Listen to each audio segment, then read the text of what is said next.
Fala pessoal, tudo bem? Boa noite. Aqui é o Gustavo e a gente está começando hoje o nosso segundo episódio do CurtaCast. E hoje a gente está recebendo aqui a Jéssica Mendes, que é empresária e dona da Romeu e Julieta. A gente fez alguns trabalhos, já fizemos alguns trabalhos juntos, né, cara? E sempre foi muito bacana. E hoje é um prazer, Jéssica, receber você aqui. Obrigada pelo convite. Pra esse bate-papo aí que a gente é bem formal, bem leve, assim, não é... Eu até tô brincando com o pessoal, não é nada jornalístico, não tem... Esquece não, tá ótimo. Jornalístico, a gente Obrigada bateu um pelo papo. convite, eu que agradeço. Espero agregar bastante pro pessoal que tá assistindo, né? Sim. E aí, antes, assim, até o que eu fiz, né, agora há pouco, numa outra entrevista, eu queria saber, assim, quem que é a Jéssica até chegar a Jéssica de hoje, né, meu? Conta um pouquinho da história, tipo assim... Essa história é longa, viu, Gustavo? Mas vamos lá. Eu começo lá a minha trajetória, né? Quando eu era criança, minha mãe e meus pais se separaram, ainda novinha. E minha mãe ali se vendo na necessidade de cuidar dos filhos e levar comida para casa, começa a empreender já de uma forma... que a gente fala naquela época não era tão difundido empreendedorismo, mas ela começa a vender queijo ali de porta em porta para nos sustentar naquele momento. Então eu falo que ali já foi criando uma pequena sementinha do empreendedorismo. E aí, durante essa jornada, aos 15 anos, eu resolvo mudar de lá, porque é uma cidade que tem 2.500 habitantes. Que cidade que era que você falou? Alagoa, interior de Minas. Ah, de Minas? Sul de Minas. É lá onde tem uma filial de vocês. Isso. Legal. E lá, 2.500 habitantes, as pessoas, né, não tem faculdade, não tem muito trabalho ainda, não tem indústria. Naquela época ainda era era estrada de terra para chegar até lá. Então, assim, era menos desenvolvido. Então, assim, as pessoas que ficavam lá, que queriam outras oportunidades, precisavam sair. E aí, com 15 anos, eu falo, mãe, eu preciso sair daqui, e precisa ser agora, o quanto antes, que eu tenho um sonho de fazer uma faculdade, de conquistar um trabalho melhor, de ter uma vida melhor do que eu tô vendo tudo que a senhora tá sofrendo, né, para fazer acontecer. E assim foi. 15 anos vai eu com uma malinha e um sonho, né, só isso. 15 anos eu saí de Alagoa e a primeira cidade que eu morei foi aqui no Vale do Paraíba, e foi em Roseira. E ali eu enfrentei muitos desafios. E por incrível que pareça, o primeiro trabalho foi no McDonald's, menor aprendiz ainda. Eu nem sabia disso, com 15 anos eu chegando, tá vendo? Nas nossas conversas ela nunca contou isso pra gente, tá vendo, cara? Tô contando ouro agora. Com 15 anos ali, faço a entrevista no McDonald's e aí fui chamada. E mal eu sabia ali, aprendi muita coisa, aprendi sobre compromisso, sobre, né, trabalhar em equipe, sobre várias coisas ali, limpando bandeja, fazendo hambúrguer. Mal sabia eu que em outro momento eu ia precisar dessa experiência, né, ia se juntar para eu fundar a Romeu e Julieta.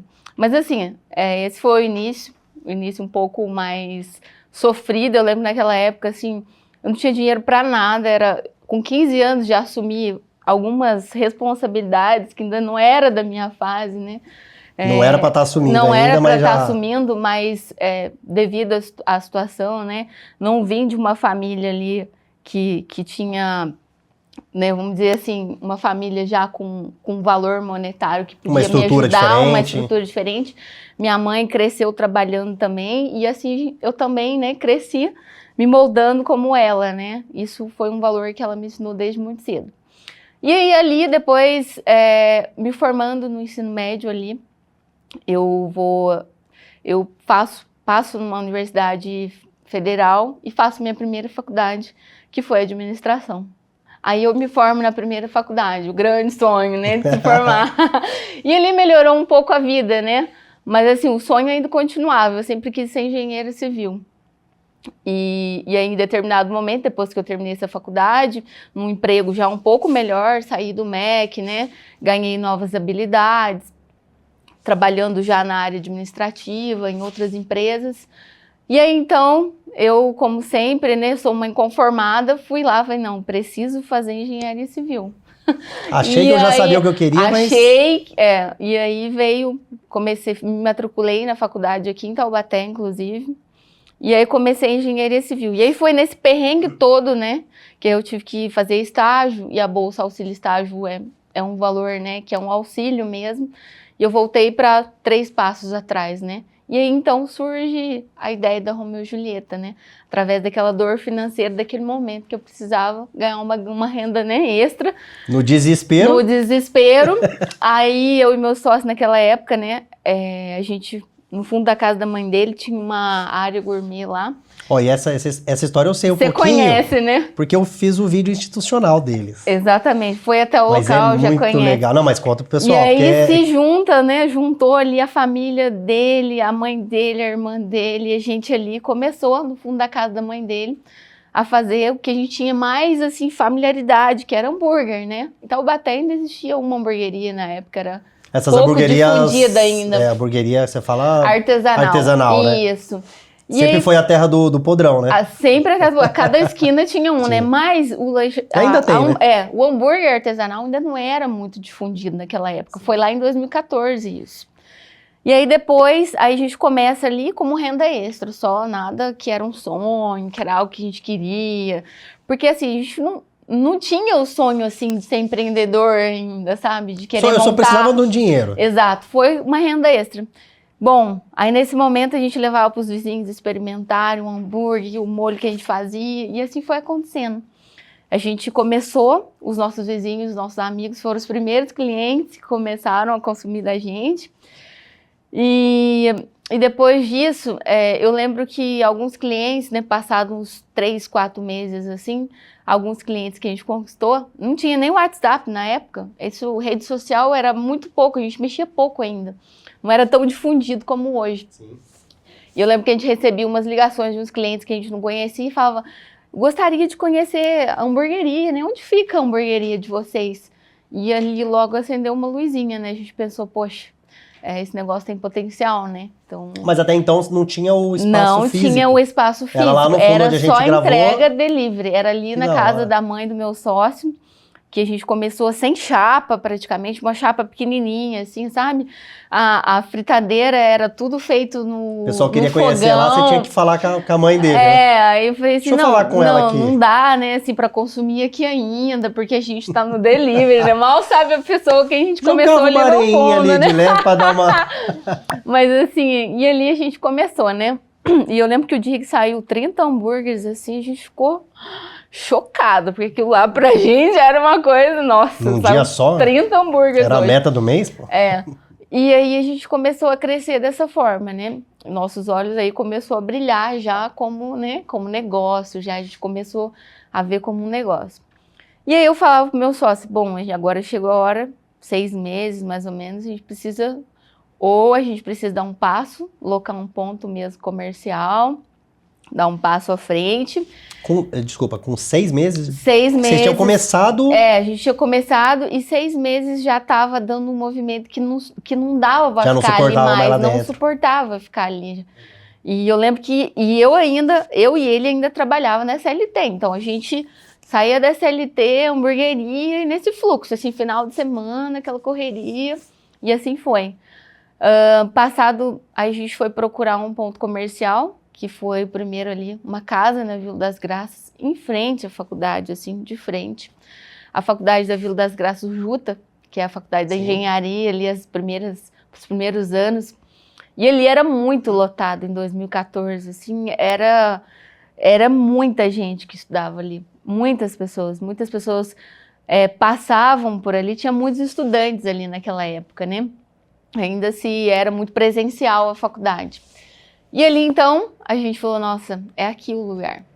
E foi. Eu lembro, eu conheci lá. Você conheceu, né? Os trabalhos que a gente fez com vocês já foi aqui. Vocês conheceram lá? Não. Mas eu conheci lá porque acho que na época do Vinícius, né? Já fazia uns trabalhos. O Vinícius começou com a gente desde lá de trás. Daí o Vinícius entra nessa história aí depois. E ali a gente mal tinha um cartaz, assim, pra falar, hamburgueria aqui, entendeu? Então a gente começou do jeito que dava, assim. A gente tinha um balcão, eu lembro que um sofá, Porque a gente queria continuar, a nossa ideia era delivery Pega um negócio de ainda. cada lugar, né? Aí os estudantes começaram a entrar assim e falar assim, é o que aqui? Vende o quê? E a gente começou a falar, é hambúrguer. O pessoal começou a sentar no chão para comer hambúrguer. Eu falei assim, gente, nós precisamos comprar umas mesinhas, né? Que seja aquelas de plástico, uma emprestada. E assim foi indo. A gente, como empreendedor também, foi pegando essa grana que foi entrando e reinvestindo no negócio, né? E aí a gente foi começando a ter a nossa primeira plaquinha lá, mesmo que seja de forma simples, escrito Hamburgueria Romeu e Julieta. Já deve dar maior orgulho, né? O cardápio, o primeiro cardápiozinho ali de papel ainda, sabe? Que Caramba, sou uma empresária. Sou uma empresária. Aí eu lembro que eu falei assim, gente, o negócio agora tá começando a dar corpo, né?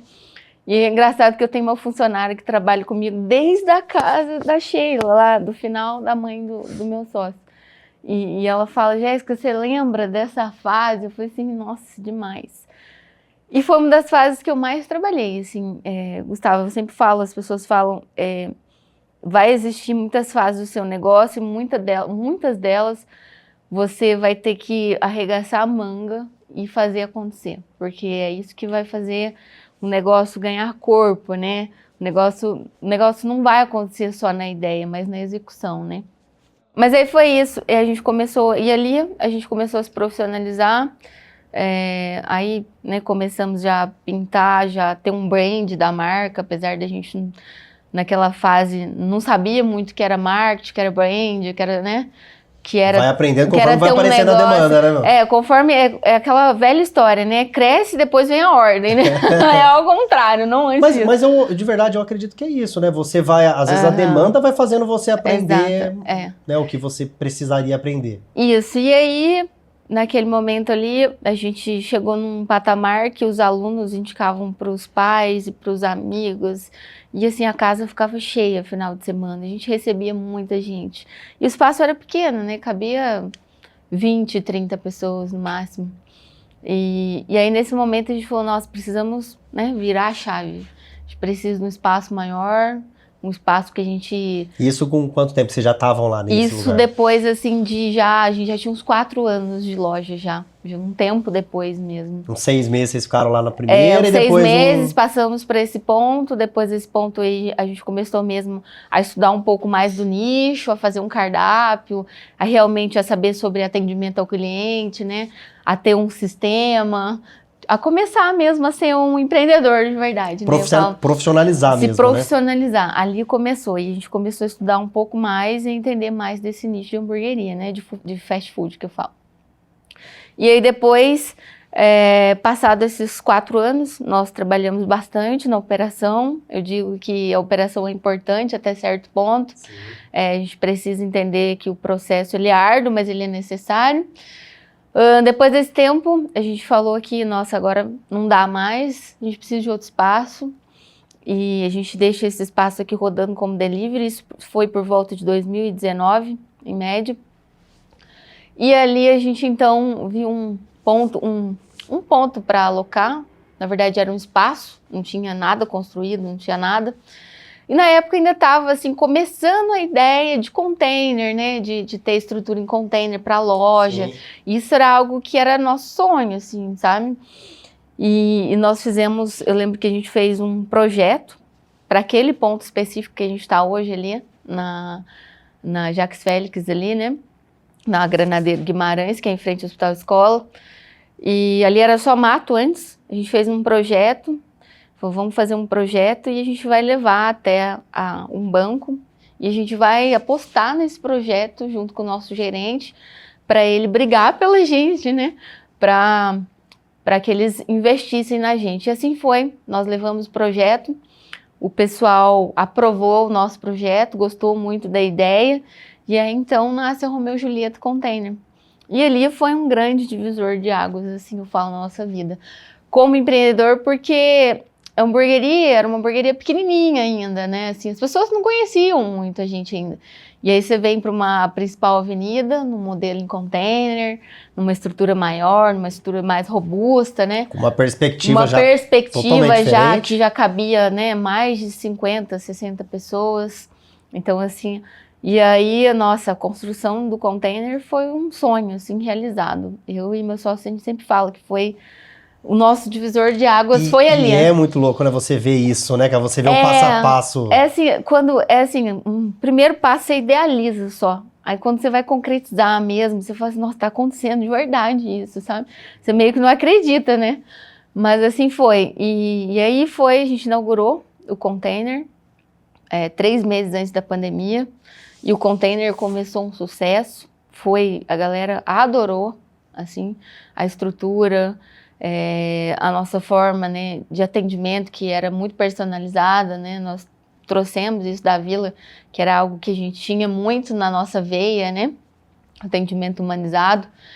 E aí, 3 meses após, vem a pandemia, a famosa pandemia, né? A gente estava com as 2 unidades ainda. É tranquilo, começar um negócio bem na época da pandemia. 3 meses após, e aí numa situação um pouco mais complicada, mais delicada, a gente ali em frente ao hospital escola, e aquela, né, guerra acontecendo, e a gente não sabia muito como que ia ser isso. Nossa, é verdade, né? Além de tudo, o local que você estava era um local Não, total. E eu lembro que as pessoas chegavam no container ali naquela fase e falavam, isso vai ficar muito difícil, vai morrer muitas pessoas. Então a gente ficava meio assustado, né? Porque a gente não tinha dimensão ainda do que viria, né? Que aconteceu mesmo, né? Muitas pessoas queridas até, né?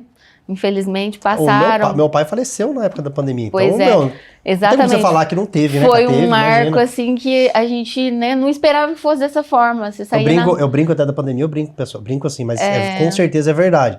Assim como a gente lê em livro de história os fatos que aconteceram passado, né? Sim. É inevitável que nos livros de história daqui 20, 30 anos vai estar a pandemia. Com certeza vai estar. Vão se falar disso. A gente sempre acha que isso não vai acontecer na nossa fase, na nossa época, com a gente, com os nossos parentes, né?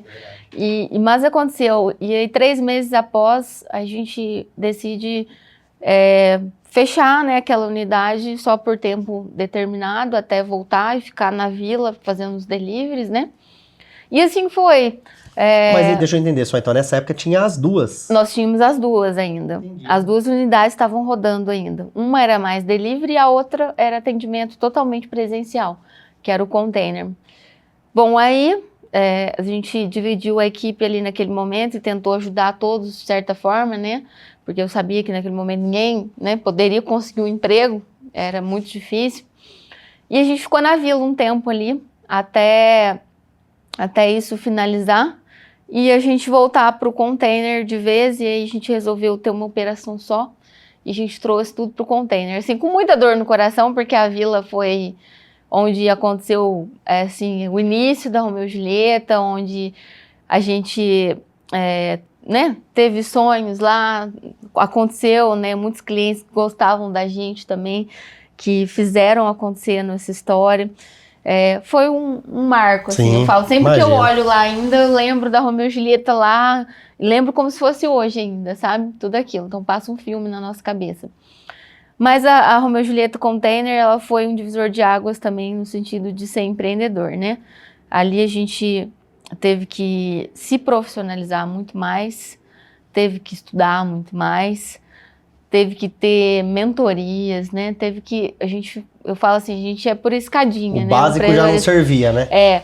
O feijão com arroz, ele sempre vai fazer diferença, o bem feito, né? A gente fala, o feijão com arroz bem feito, ele sempre vai fazer diferença, porque as pessoas ainda não estão fazendo isso, né? Mas ali, o container foi um divisor de águas, e hoje eu falo que, até hoje, né? A gente tem 11 anos de loja agora, esse ano a gente fez 11 anos de hamburgueria Romeu e Julieta. É tempo, hein? Tem história aí para contar, a gente já passou por várias turbulências nesse meio do caminho, mas isso nos tornou mais fortes, mais resilientes, com mais casca, né? Com um empreendedor mais assim, pé no chão, empreendedor que realmente aprendeu, sabe? Que o negócio funciona assim. Sabe? E a vida do empreendedor é isso, né? A gente tava falando agora há pouco, né, meu? Total. É doideira, né? Tem hora que você dá vontade, você olha assim e fala, meu, eu quero arrumar um CLT. CLT pra mim, horário de entrada, horário de saída. Total. E quando a gente começa, assim, a ter... Principalmente sobre empreendedorismo, é sobre liderar pessoas, é sobre ter muitos processos ali para você ter, né, as coisas engessadas e funcionar, né, de uma forma fluida. Então, acho que o grande desafio do empreendedor é liderar pessoas. Com certeza está no top 1, assim. Liderar pessoas, ter processos muito bem definidos. Hoje é uma coisa que eu falo que se eu tivesse essa mentalidade desde o início, tínhamos errado menos, né? Tínhamos errado menos. E não existe fórmula de sucesso, mas existe uma forma mais rápida de você crescer como empreendedor e como negócio também. Então eu falo sempre isso. Na verdade, eu acho que, eu não sei, eu penso isso, eu lembro até do meu pai falava isso, né? Se você aprender com o erro dos outros, você vai sofrer menos, né, cara? Meu pai falava, não era nem relacionado ao empreendedorismo, mas ele falava isso, e faz sentido pra muita coisa hoje isso, né? Sabe o seu pai que falava isso, viu? Mas assim, e também uma coisa que faz muita diferença, assim, pra quem empreende hoje, é estar nesses ambientes que tem outros empreendedores, né? Se você é um empreendedor que se sente muito solitário, estar nesse ambiente, sabe, de outros empreendedores e ver que também a dor sua é a dor de outro, ou que a pessoa passou pela mesma situação que você e pode ali te dar um conselho que pode mudar a estratégia da tua empresa, eu acho que é essencial hoje, assim. Ainda mais que a gente está numa fase de YouTube, que tem milhares de pessoas ensinando de graça, né? Verdade. Não precisa nem gastar muita grana. Não tem grana para mentoria, mas tem Sebrae hoje que, né, te instrui aí. Sebrae é um negócio muito legal, cara. Sebrae é fenomenal. Eu já fiz vários cursos no Sebrae. É interessante como as pessoas não usam, né, assim, no geral. Não, né? usam e assim, o pessoal que procura o Sebrae são assim, pessoas que já estão no momento, assim, de quase fechar o negócio, às vezes, sabe? E ali não aprendeu o beabá mesmo do negócio ainda. Nossa, você precisa saber sobre DRE, você precisa saber de gestão de negócio, você precisa entender qual que é o teu público, qual que é teu, né, qual que é o carro-chefe. Então, às vezes, são coisas assim pontuais que as pessoas ainda, sabe, não viraram a chavinha ainda, que tem, né, que você tem que saber ali do teu negócio. Então, eu falo assim, precisa ser um empreendedor de sucesso, saiba de ponta a ponta tudo que gira em torno do seu negócio, desde números, pessoas, tudo que você puder estudar sobre o seu nicho, seja especialista nisso. Se aprimore, né, dentro da sua área, dentro do... Totalmente. Legal. Jéssica, eu queria agradecer, eu sei que, não é fácil, a gente sabe que, é doideira, assim, até pra você parar, né, na rotina, no meio dessa rotina toda. Total. Você parar um tempinho pra vir bater um papo com a gente, mas é o que você falou, estar com pessoas que conhecem da área. E eu tô fazendo isso hoje, convidando aqui a Jéssica, né? Já fui ligeiro, já fiz isso, já trouxe a Jéssica pra ter essas pessoas aqui com a gente, cara. E é verdade, de verdade. A gente aprende com as pessoas. Um bate-papo desse faz a gente abrir a mente, né, meu? Inclusive pra gente, a gente traz isso. Conversei numa outra entrevista com o Ariel. E, poxa, é legal, você vai ouvindo as pessoas, poxa, um monte de coisa você já vai trazendo pra você, já vai assimilando, né, cara? Então faz sentido isso. Muito, muito. Isso faz diferença hoje. Eu falo assim que existe uma coisa, o pessoal fala assim, você acha que foi sorte? Eu acho que, assim, tem uma pitada de sorte aí na história, assim, porque, fala assim, tem gente que fez uma trajetória trabalhou tão quanto, se esforçou tão quanto. Sabe, existe meritocracia? Eu acho que existe, mas existe uma pitada de sorte também, entendeu? Não é só a meritocracia, porque se fosse assim, todo mundo dava certo, né? Eu falo, todo mundo se esforçava. Todo mundo que seguia o roteirinho ali. Seguia o roteiro e dava certo, mas existe uma pitada de sorte e eu sempre falo uma coisa assim, você como empreendedor se desenvolva, porque você vai precisar ter uma inteligência emocional, assim, para lidar com muitas situações. Verdade. E, assim, vai ter fases muito excelentes e vai ter fases muito ruins. Se prepare, porque essas fases tá me deixando assustado, que vão te fazer um empreendedor melhor, assim, como pessoa também, né? Eu sempre falo isso. Sim. E faz parte, vai moldando a gente. Esse é o jogo, né? Esse é o jogo. Esse é o jogo. Só joga quem quiser. Só joga quem quiser. O pessoal, né, fala, só joga quem tem estômago pra aguentar isso. Verdade. É o jogo do empreendedorismo. Ô, Jéssica, agora eu queria só aproveitar o finalzinho aqui nosso. Queria que você olhasse para aquela câmera do Dudu Certo. e mandasse lá uma mensagem, deixasse uma mensagem, Claro. principalmente para as pessoas que estão começando, empreendendo, né? Joia. Então, a mensagem é a seguinte: se você sonha em ser um empreendedor, talvez hoje esteja na CLT, esteja ali naquele momento entre sair ou não sair, ficar ou não ficar, é aquilo que eu sempre falo. O empreendedorismo, ele é tipo uma pulguinha ali, né? Ele te deixa incomodado. E não tenha plano B se você tem certeza que você quer isso. Faça dar certo, tenha plano A, vai pra cima, faz acontecer, que eu tenho certeza que vai ser, assim, 1% a mais aí todo dia, como o pessoal fala, né? Ninguém nasce pronto, estude bastante, tenha mentores que passaram pela mesma fase que você está passando, isso vai fazer total diferença. E conhecimento te eleva para o segundo patamar sempre. Nunca deixe de estudar. É isso aí. Como a gente tava falando ali antes, né, meu? Não adianta ficar esperando o cenário perfeito. Não, Talvez ele nunca não, o cenário apareça, perfeito né? não existe, com certeza. Talvez ele nem exista, né? Não é? For esperar, você vai esperar a vida inteira, vida inteira, né? É eterno isso. É isso. Jéssica, obrigado de novo. Obrigada, eu que agradeço por esse convite. Sucesso nesse novo projeto. Eu agradeço. Espero vocês para comer hambúrguer, viu? Acho que pode ser agora, né? Tá pode acabando ser aqui, agora, né? Quem topa aí? Futuro. Então. E aí, o que você espera daqui pra frente? Futuro. Quais são os próximos assim, planos? Que pulsa é ver muitas Romeu e Julietas por aí espalhadas, né? Se Deus quiser, ano que vem, final desse ano, vai vir lojas novas aí, com um formato um pouco diferente. E a gente está estruturando isso e o sonho é esse, né? Nunca pode parar. E através do nosso negócio que a gente... quando a gente prospera, as pessoas que estão ao nosso lado também prosperam. Eu espero ver a Romeu e Julieta, assim, em muitos lugares ainda e levando pão para várias famílias ainda. Legal. E não esqueça que eu tô do seu lado, tá? Show de bola. Literalmente, né? Combinado. Mas de verdade, sou fã seus, do Daniel. É da hora demais ver a trajetória de vocês. Eu gosto de ver a trajetória, principalmente quando você tem contato, né, com a pessoa e tal. Sim. E é legal pra caramba, assim, ver essa trajetória. E com certeza tem bastante coisa bacana pra acontecer ainda. Isso aí. E é isso aí, pessoal. Queria agradecer todo mundo que assistiu, que tá acompanhando aí a gente. E pra você que tem vontade de gerar um conteúdo assim como a gente está criando aqui no estúdio, fica o seu convite para acompanhar o nosso trabalho, para vir aqui bater um papo com a gente aqui no estúdio e de repente você pode gerar o seu conteúdo aqui com a gente também. É isso aí, obrigado, agradeço a todos.